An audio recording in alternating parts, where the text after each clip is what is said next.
J'aimerais m'adresser à un homme ou à une femme qui me dit, Tata, je traverse des temps extrêmement difficiles dans mon mariage.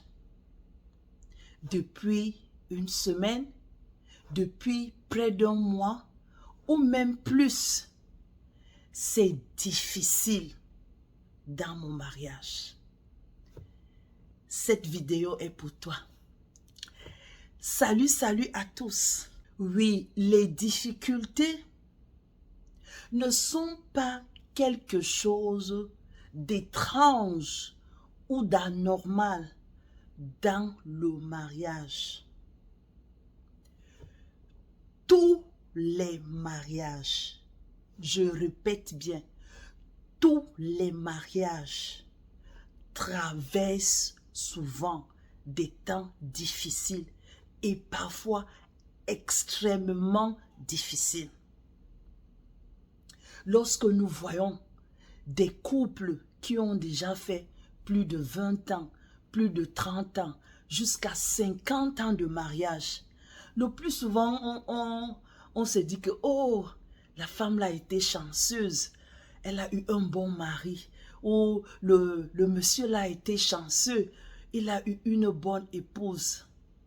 Mais si vous allez leur poser la question de connaître le secret de leur mariage et de savoir si un jour ils ont eu des problèmes, je vous assure que vous serez grandement surpris. Parce que tous ces mariages que nous admirons aujourd'hui ont traversé des étapes difficiles. Mais à cause de leur bonne volonté, de leur détermination à ne pas abandonner, ils sont là jusqu'aujourd'hui. N'abandonne pas. Ne te décourage pas à cause des problèmes, à cause des difficultés, à cause des challenges dans ton mariage.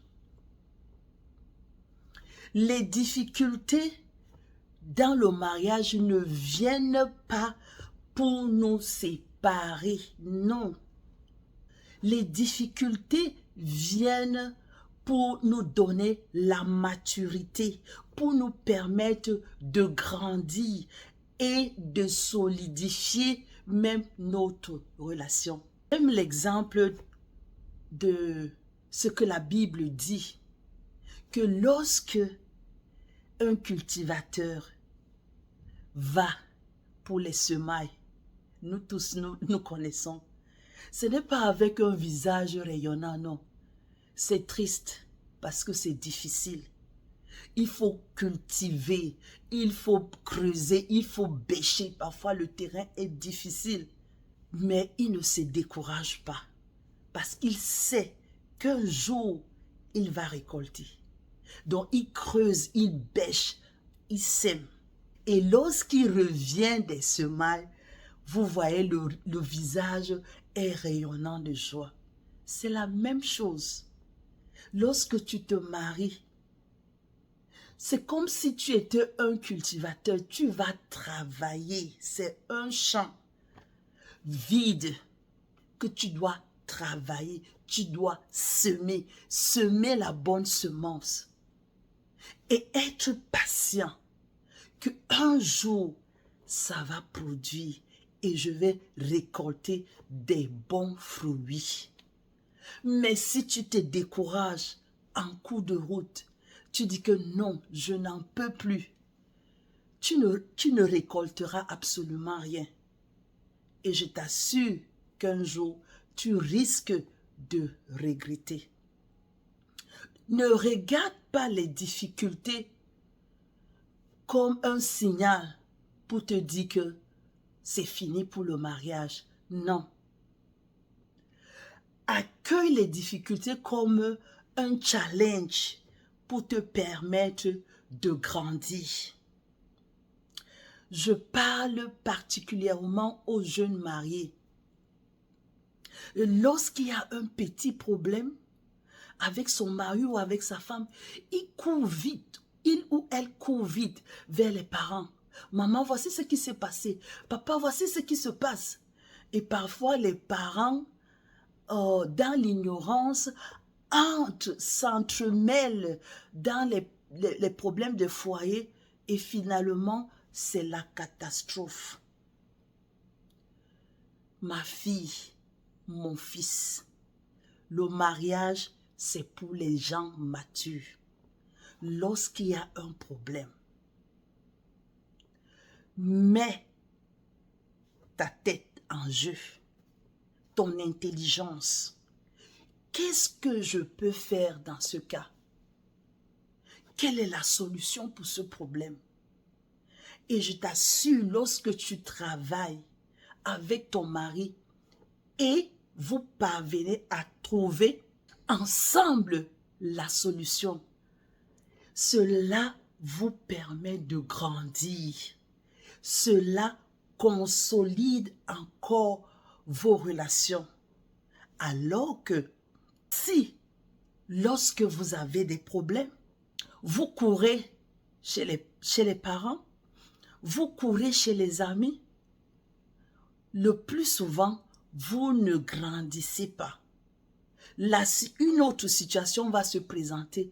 Vous ne serez pas à mesure de trouver la solution. Comme vous avez déjà été habitué à courir vers les parents pour demander le secours. Donc, c'est comme ça que vous allez passer toute votre vie. Lorsque vous avez un problème avec votre mari ou votre femme, oh, je sais que papa est là, je sais que maman est là, je sais que le pasteur est là, oh, je sais que mes amis sont là. Tu cours vite, vite, vite pour aller. Tu ne vas pas grandir et tu ne vas pas avoir l'expérience. L'expérience s'acquiert. Ça ne se donne pas, ce n'est pas un don qu'on va te donner que prends, tu as l'expérience. Non.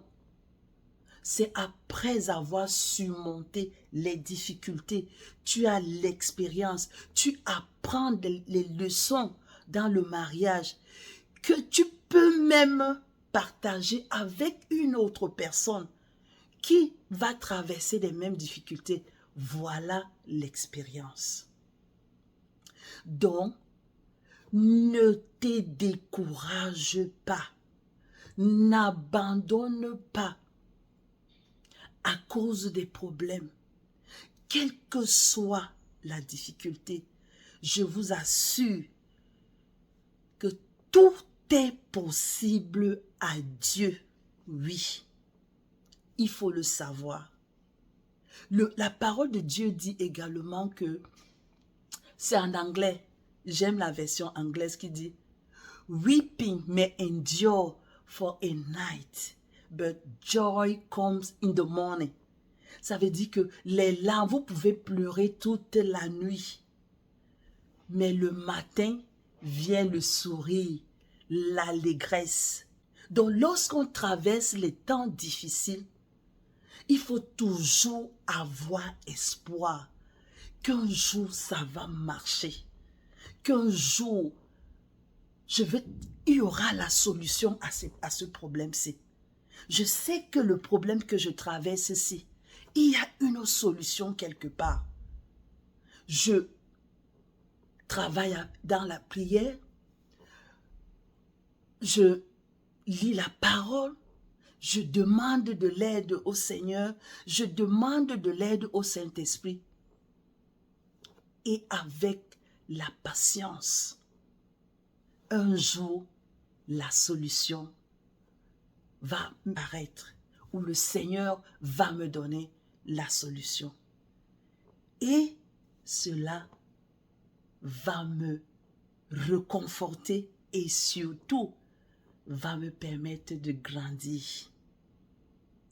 Vous ne pouvez pas grandir dans le mariage sans passer par des problèmes, sans passer par des difficultés. Qu'on ne vous mente pas. Le mariage, il y a des bons jours. Les jours de miel où tout va bien, c'est le honey. Mais il y a aussi les jours, mon mari dit souvent que les bitalifs, ça veut dire qu'il y a les jours où c'est le ndolé. Et tu dois manger le ndolé. Parce que l'amertume du ndolé là a des vertus dans ton corps. Donc sache que même les temps difficiles là ne viennent pas pour te détruire. Ça vient pour te bâtir, ça vient pour te transformer. Ces difficultés viennent pour t'aider à grandir, à devenir mature. Et quand tu as cela en idée, tu ne vas jamais te décourager devant n'importe quelle situation. Tu vas toujours avoir espoir que je sais que quelle que soit la longueur de la nuit, le jour va finir par paraître. J'aime ça beaucoup. Parce qu'il y a des nuits où vous avez des insomnies. Vous tournez sur le lit. Le sommeil ne vient pas. Vous regardez l'heure, c'est vrai qu'il n'est que 2 heures du matin. Ah! Vous êtes là, vous tournez, c'est 2h30. Jusque-là, à la fin, le jour se lève, le soleil paraît. C'est la même chose dans le mariage. Ayez cela en pensée. Cela va vous aider. Cela va vous transformer. 30 ans de mariage. Je rends gloire à Dieu. Je le remercie pour la transformation. Parce que j'ai appris que le succès, ce n'est pas ce que vous obtenez. Non, le succès, c'est ce que vous devenez. Oui. Lorsque vous avez traversé une difficulté, avec l'aide du Seigneur, vous avez grandi. Vous devenez une personne nouvelle. Donc, à tous ceux-là qui traversent des temps difficiles, oui, certains vont me dire que Tata, tu ne connais pas. Le niveau de mes difficultés là, je ne crois pas. Non, ne dis pas ça. C'est une mauvaise prophétie. Quand tu dis déjà que c'est impossible d'avoir la solution, ce n'est pas bon. Déclare que je sais qu'il y aura la solution à ce problème-là. Donc je t'encourage. Don't give up. N'abandonne pas. Rappelle-toi des beaux jours que vous avez passés avec ton mari, des beaux moments que vous avez passés avec votre épouse. Rappelle-toi cela et dis-toi que quelle que soit la longueur, la durée de cette difficulté dans laquelle je suis, le jour va finir par paraître. Parce que la parole de Dieu ne ment pas. Weeping may endure for the night. Joy comes in the morning. Le soir arrivent les pleurs, mais le matin, l'allégresse. Donc je prie que le Seigneur vous soutienne, que le Seigneur vous aide, que le Seigneur vous affermisse, que le Seigneur vous transforme par ces difficultés, afin que demain, vous puissiez rendre témoignage que véritablement, avec Dieu, tout est possible. Que le Seigneur vous bénisse abondamment.